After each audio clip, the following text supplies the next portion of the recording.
I'm Dr. Rose Kwamboka Misati. I'm a public health specialist and behavior change expert.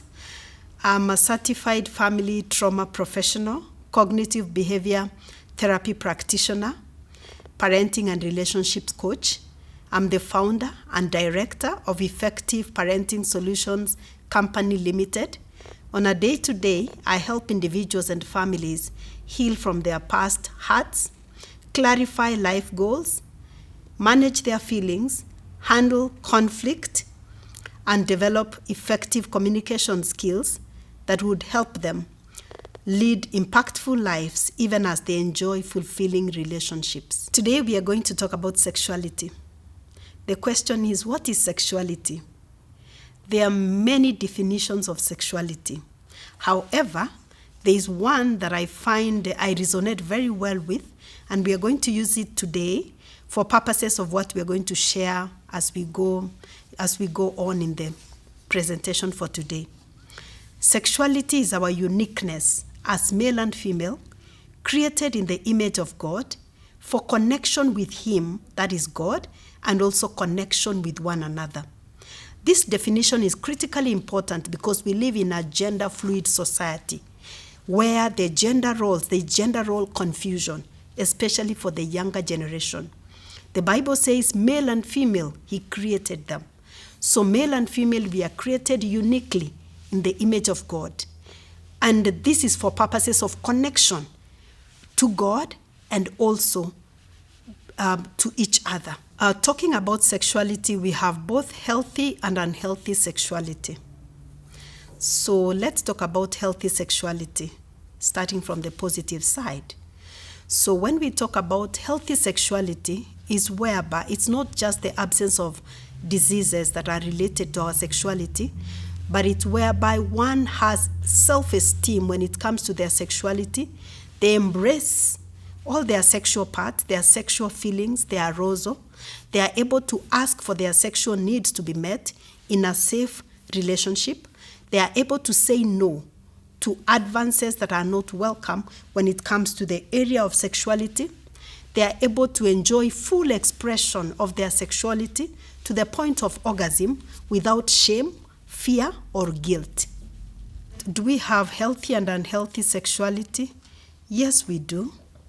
So let's begin with what is healthy sexuality. Healthy sexuality is a sense of healthy self-esteem, personal attractiveness and competence, as well as freedom from sexual dysfunction, sexually transmitted diseases, sexual assault or coercion. Sexual health affirms sexuality as a positive force, enhancing other dimensions of life. Children become aware that they are male or female from a very early age. From around 3 to 4 years, we have children learning that they are different. If you have a boy, you find them relating more with their father. And it's at this point that they begin wearing the father's shoes, the father's jacket. They begin saying, I look like daddy. And then we have girls also beginning to imitate the mother as the mother walks, as she talks, as she cooks, because they begin to realize that they're actually different. This is a stage whereby we call disconnection and differentiation. The children are disconnecting from the other gender and they're differentiating into their own gender. It's a critically important stage to have children go through and being raised in a home whereby they have both the male and the female gender so that they can relate in a healthy way with their own gender. And this engenders healthy sexuality even as they grow up to teenage, whereby now they are going to develop more fully into the full expression or manifestation of either being male or female. Now that children begin experiencing their differences in sexuality very earlier on, who should introduce this very critical topic to children? Parents or the primary caregivers are charged with the responsibility of introducing sexuality to children, seeing to it that the children begin experiencing their differences from a very early age when they are under the care of the parents or the primary caregivers. And in this case, we are saying whoever is spending a large amount of time with the children at this age. When and how should sexuality be introduced to children? Now that it's parents or primary caregivers who should introduce the topic to the children, it's critically important that they deal with their fear, their shame, their guilt, or any hang-ups that they may be having in the area of sexuality. Let me just say that almost without exception, all of us come from an area whereby we have our hang-ups based on how our caregivers communicated to us, what we experienced, what we saw, and even what we read. So as a parent or as a caregiver, once you realize that you have this responsibility, you need to come to a place whereby you evaluate your own values. You look at how this topic was communicated to you by reading, by equipping yourself with knowledge. Maybe there are things that you should have known but you didn't know. Maybe there are mistakes that you made that now in hindsight you realize that you need not to have made those choices. When you come to that place, you accept the fact that your caregivers did the best with what they had and they loved you. However, now you know better, so you can do better. If it means forgiving yourself for the wrong choices that you made, you forgive yourself. If it means forgiving your caregivers for giving you the wrong information, you forgive them. If it means forgiving the people who sexually abused you or violated your boundaries or molested you, you need to forgive them. Because if you don't deal with your hang-ups, this is going to color your world. And this is going to influence the way you communicate to your children. You might find yourself subconsciously passing fear, shame, or guilt when you're communicating the message of sexuality to your children. And this is one of the wrong things that you can do when you're communicating sexuality. So when should this topic be introduced? From the time a child is born, the way they are handled, it communicates to them whether they are lovable or not. When children are held, when they are cuddled, when they are soothed, when they are comforted, they actually realize and they feel that they are loved. So by the time a child gets to between 3 to 4 years, when they are going through the stage of disconnection and differentiation, they need to be taught about their private parts. Sometimes people call them their sacred parts.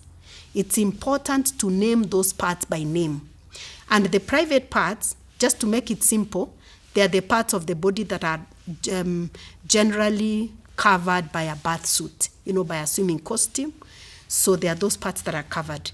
So it's important to communicate very clearly. And if it's girls, we are telling them that your chest or your breasts, we are telling them that your buttocks or your hips, we are telling them that your vagina, those are private parts. It's critically important, as I said, to name it by name. We should not use pseudonyms. We should not, say the way some people use names of your lollipop, your sweet, or your whatever. Because when we communicate that way, we teach children that we are uncomfortable with the name that is given. And later on, should they get abused, they don't have the language to communicate. There's a very sad story that happened, a true story. A girl was being sexually abused by the uncle. And she had been taught by the parents to name her vagina Lollipop. So she would go to the teacher and she would say, "Teacher, uncle licked the lollipop. Uncle licked my lollipop." And the teacher would say, "Yeah, it's good to share. It's good to share your lollipop.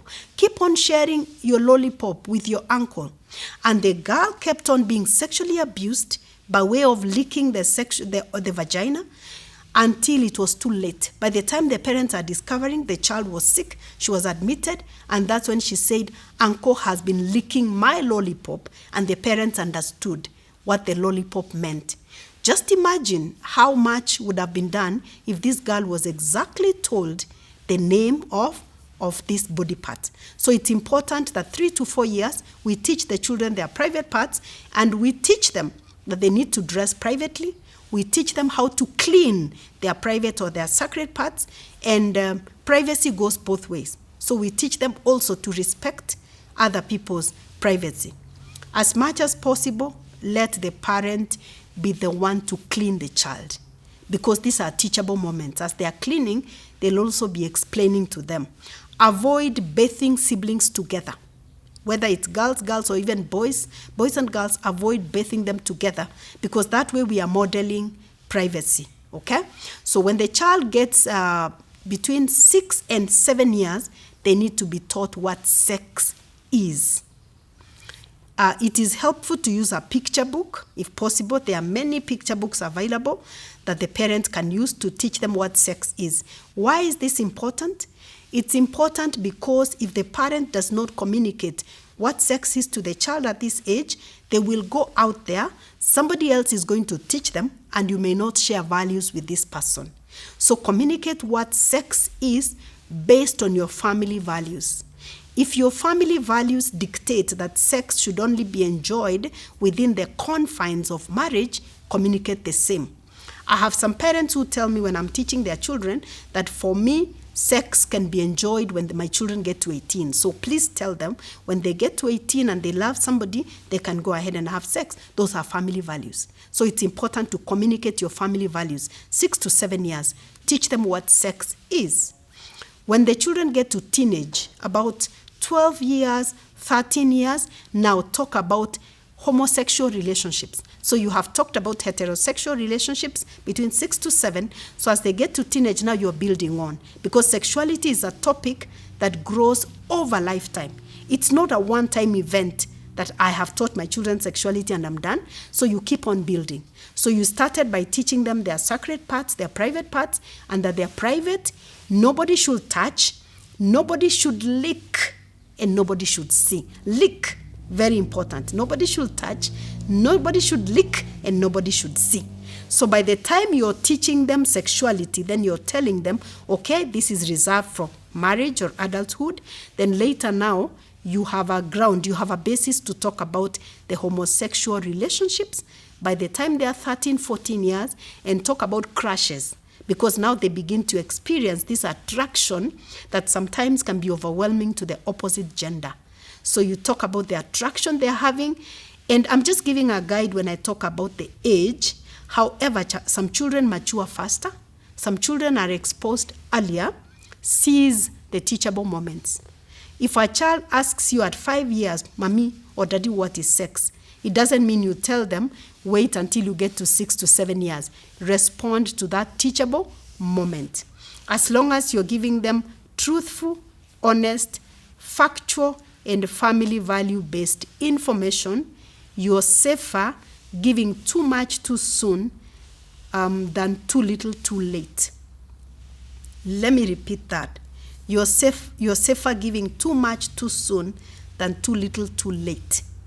Because if you give too much too soon, the child is going to absorb that which is important for them at this point. They will leave out the rest. If you give too little too late, you're going to leave a vacuum. And once you leave the vacuum, somebody is going to fill that vacuum.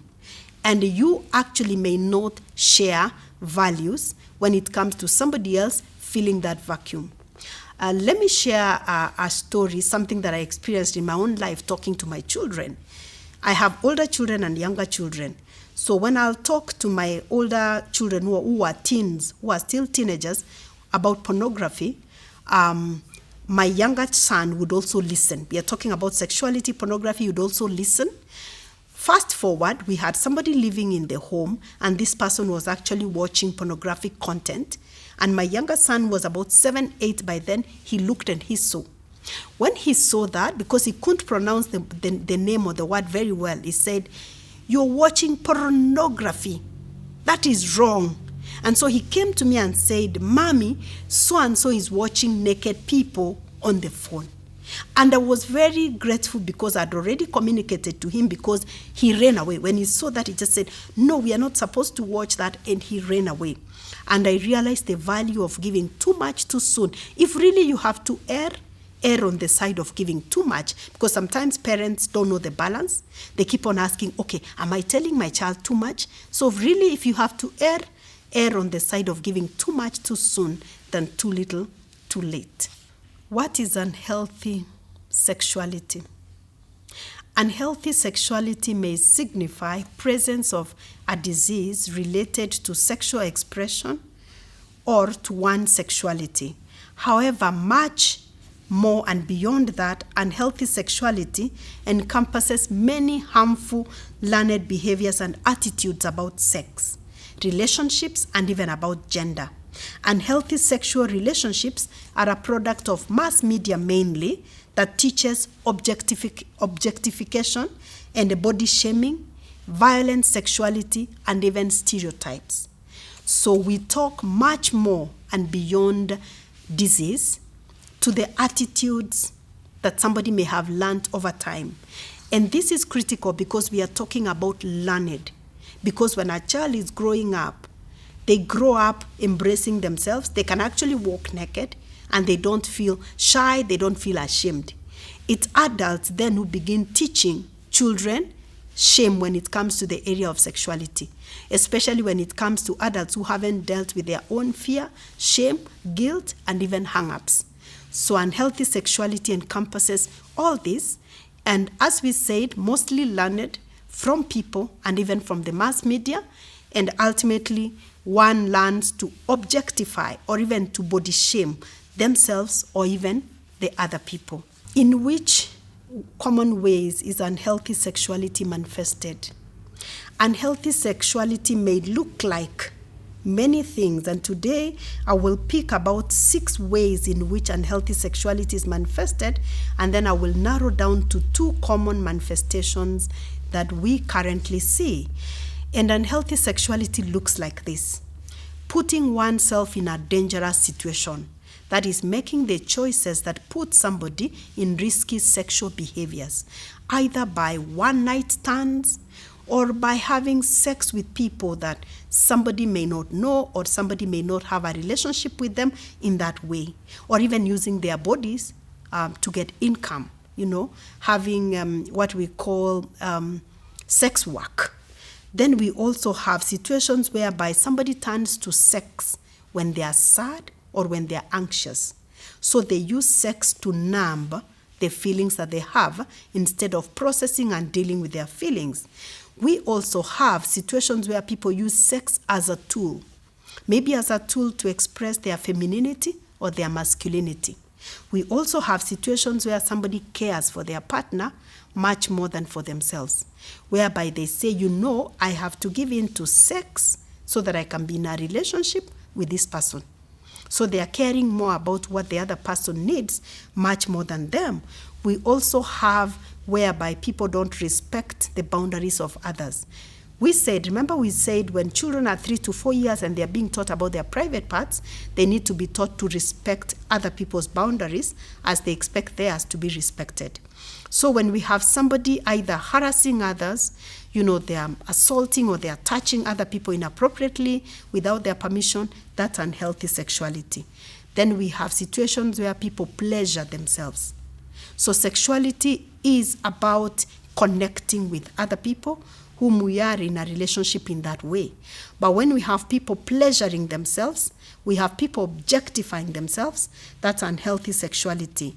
And then we also have situations where people don't pay attention to their own bodies. So they don't respond to the needs of their bodies. They don't take care of their bodies because our bodies always communicate.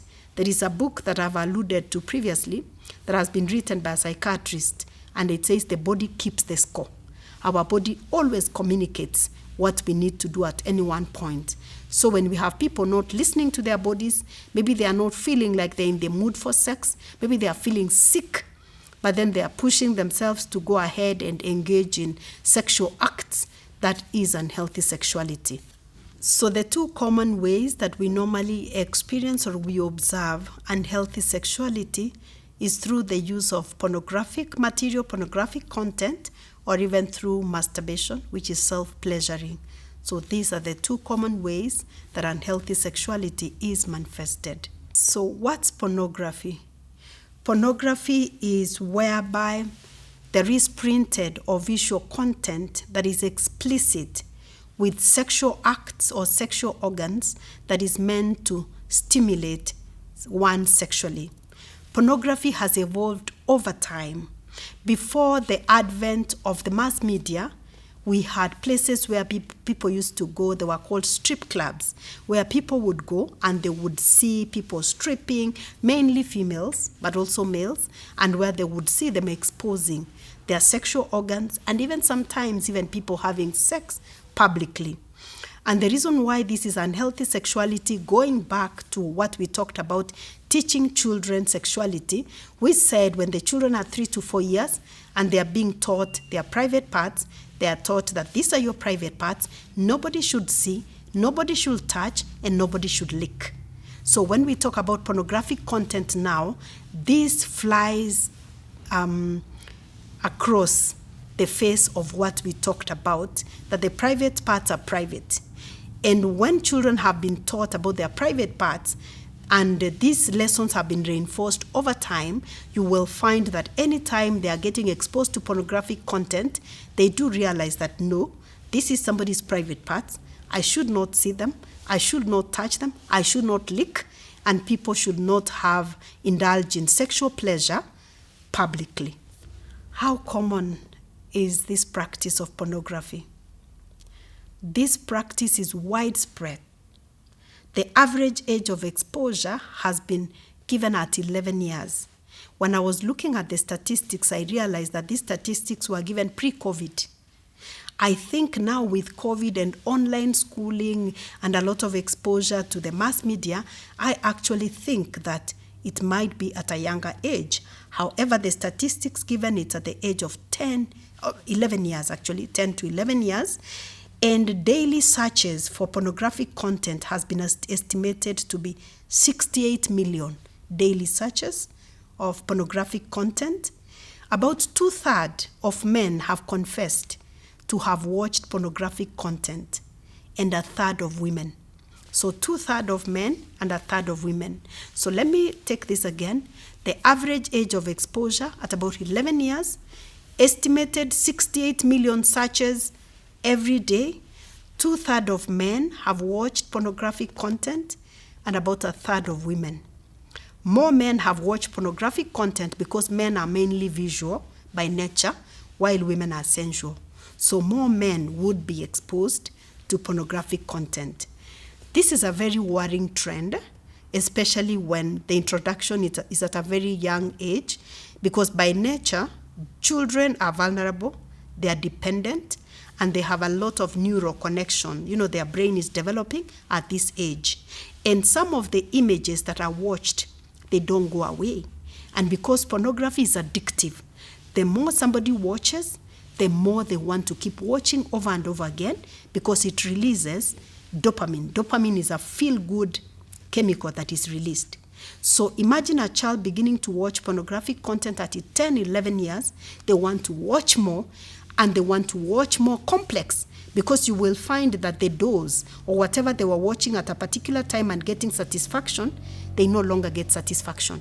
So they want to go deeper. They want to go deeper into more, and they want to see, let me see what it looks like if it's an adult and a child. Let me see what it looks like if it's with animals and what have you. And this has got long-lasting implications in the life of this child because, number one, it causes distortion in the way of their thinking, the way they look at sexuality.